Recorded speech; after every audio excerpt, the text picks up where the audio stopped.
And one of the things we've heard from the Israeli side is that one official who's accompanying Netanyahu to Washington says that Israel's getting 80 to 90% of what it wants. I mean, clearly there's a margin that they're not getting, but does that sound significant enough for some meaningful progress to come out of these talks? The important thing with any agreement that is reached is that both sides are able to turn to their respective publics and say, this is a good deal for us.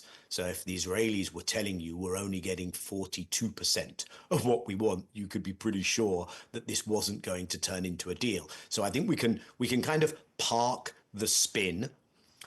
What is significant here is this creation of an expectation. Now, that can go in one of two directions. One is that the Israelis are saying, look, we were getting what we wanted, this was about to happen, and the other side collapsed it. That's where we've been for an awfully long time.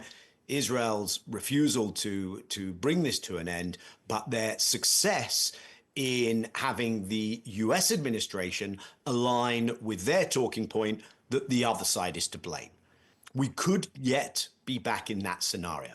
The other scenario is you actually get an agreement where there's enough that works for each of the parties to carry this forward. I think we are still going to have a major fault line over whether this is interpreted as a temporary ceasefire or the on-ramp to a definitive end to what has gone on militarily in Israel's military assault.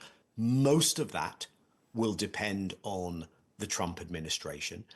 Netanyahu will still want to be able to navigate between those options, between bringing this to an end as he did previously in March, because he will look at his coalition politics